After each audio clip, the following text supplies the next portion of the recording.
Welcome to Coffee and Chat. If you're new here, I'm Nikki. I'm a homeschool mom to an only child. These are a new series of videos for me that I'm trying to keep short, simple, to the point on a specific topic or question that you have that you want me to tackle. If you have any of those, leave them in the comments and I will add them to the list. Today I want to talk to you all about AI, my thoughts on it, how we're going to incorporate these things into our homeschool. Are they good for our homeschool, or is it not so great? I want your thoughts. I want you to participate with me in these fun chit chat style videos. So let's just get into the topic. I never thought in a million years that I could utilize AI, have the benefits of it. I was kind of extremely against it.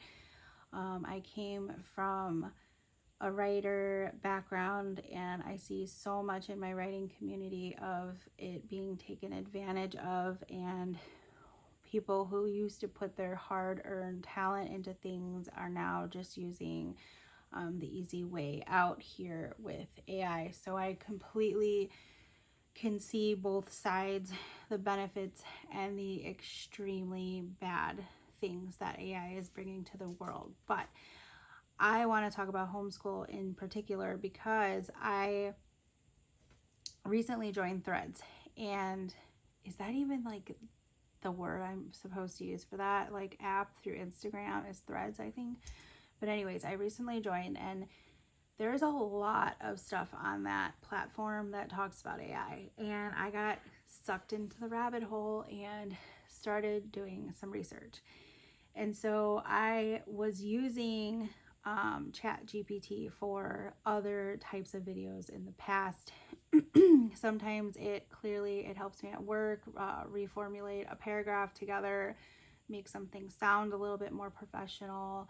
Sometimes if I need to respond to something, it's a helpful tool. It's helpful to ask like random questions that you don't know the answers to. And now I don't rely on everything. I do try to double check what it tells me. But we recently decided, my daughter came and I sat down and I'm like, what do you want to do with homeschool? Like, what? I want this to be what you enjoy as much as, me. Like, I want you to do something that you really want to do. And she's like, Mom, I really just want to learn all about Pokemon. And I was like, inside, I'm cringing. I'm like, oh my God, like my worst nightmare come true. Like, I am not into Pokemon. I don't understand Pokemon. I don't do video games. I'm not into any of that stuff. And so for me, it was really difficult for me to be like, okay, like the one thing you want to do is the one thing I don't. But I took that 30-second internal meltdown that I was having and was like, okay, yeah, let's do it. And then I'm like, I'm saying yes, but I don't know how to come out of this my comfort level to know what the heck I'm doing. This is way out of my comfort zone. And so as I was laying in bed that night, I'm like, okay, I need to start coming up with a game plan here. Like, I don't want to just brush it aside and let it end up being skipped. And I have to convince myself we're going to do this because it's something she really wants to do. I asked her to do this. So this is the whole part of homeschool, right? That like we have the opportunity to be child-led. We have the opportunity to go after what our kids want. And let me tell you, they're going to retain 99% more of the things that they're interested in. And the reason that that is true, and I know that to be fact, is because that kid can watch any animal documentary, any animal, anything, and she can recite facts like nobody's business. Stuff that I never would have remembered. We can go to the zoo. She'll learn a million things because it's all animals. She has a thing with animals. She has a thing with video games. And so anything like that, she's like, she's so knowledgeable on some things, like random facts that I never would have known, or even birds. Like she loves nature. And so she's so well, like, I'll be like, oh, I wonder what kind of bird that is. And she'll be like, oh, it's a red tail, blah, blah, blah. And I'm like, okay. So I was like, I have to come up with a game plan here. Like, I think she's going to love this. And it could potentially be the top thing that she may remember from homeschool this year. So I'm going to run with it, right? And so I'm on Chat GPT and I'm like, okay, let's do this, okay? And I'm like, for all I know, it's not going to know how to do anything or help me do any of this, but I have to try. So I type in, okay, I need, like, she really loves notebooking. She misses notebooking our history, even though she doesn't remember anything we learned from that history curriculum. She remembers and loves doing the notebooking part. So I'm like, okay, what if we do like a notebooking Pokemon? So I'm like, ChatGPT, formulate a notebooking lesson plan for learning all about Pokemon. And let's integrate all of the subjects of school. And let's make it very easy for a fourth grader, was I think what I typed in to say. And I'm like, we'll see. And then I also added, please add resources and materials. Like, boom, create. And it's, and I'm like, holy crap. And I'm just like reading through what it had created for me. It created a 5-day lesson plan that is so well put together that it's probably way better than anything I could have came up with. But now that I have this basis down, I was like, oh my God, this platform could seriously be endless. And it didn't give me any facts. It literally just gave me a way to come up with those facts on our own. So like, for instance, day 1, introduction and research. So we're going to be talking about the Pokemon world overview. We're going to be doing language arts, geography, social studies, and art.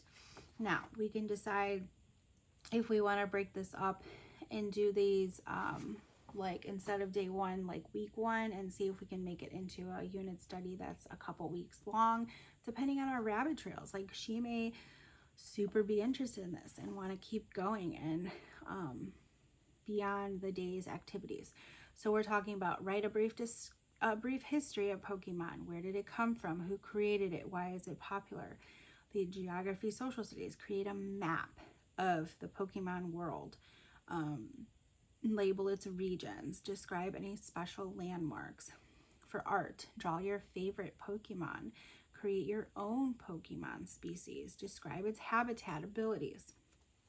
And then it's like day 2, science and nature. So we can discuss how animals adapt to their habitats and what real animals are fire type Pokemon like inspired by. Compare different types of Pokemon to real world animals and environments. Create a chart graph comparing Pokemon stats. Illustrate for art, label the bodies of a Pokemon species. Describe how it functions in a Pokemon world. It did give me 2 book references at the top, 2 websites, Bulbapedia, a great Pokemon encyclopedia, and a Pokemon Showdown for practicing battle strategy. And then there's the materials that I asked for, and it's just a notebook paper, graph paper for battle plans and maps, and, you know, colored pencils, markers, and such like that. So like the basic thing ever, and we could totally rabbit trail off of this and utilize this for like a whole month if we really wanted to. And I'm sure we also came to the agreement that I agreed we would be doing math alongside this on our own. But we could be reading. We can be reading some of these books, the guidebooks, stuff like that, to incorporate reading. And she's going to have a flippin' blast. So in all things that I want to talk about, like Is AI beneficial for homeschool? Absolutely. You just have to figure out how to utilize it, how to incorporate it in your homeschool. I'm sure there are much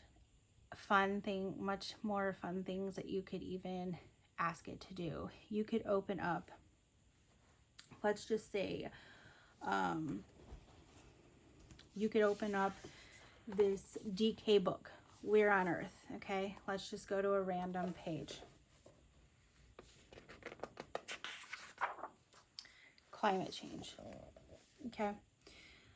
I can go into Chat GPT and say Earth's climate has been warming and cooling for millions of years, but in the last century, the planet has been warming rapidly.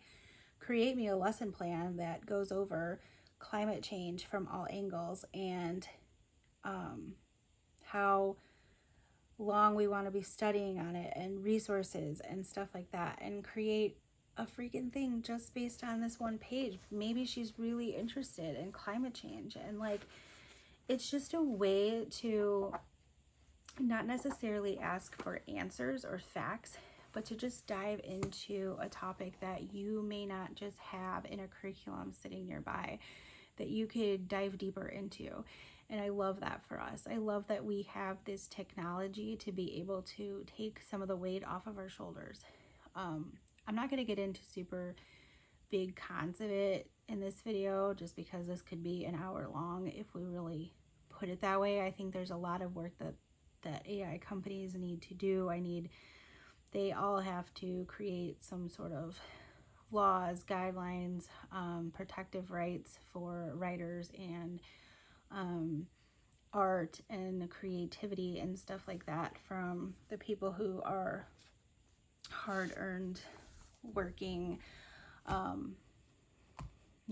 businesses. But when it comes to stuff like homeschool, I absolutely will utilize this from now on. I could even probably have it come up with some vocabulary words. The list is endless. Like, if you ask it, I'm sure it will come up with some answer for you. If you're struggling, if you want to do something fun and out of the box, I challenge you to do it. I'm curious what you have utilized it for. I would love to hear your thoughts in the comments. And any other topics that you want me to cover, I would love to discuss them, so leave them down below. No topic is uncharted territory for me. Like, I will talk about anything. So yes, I will see you in my next video.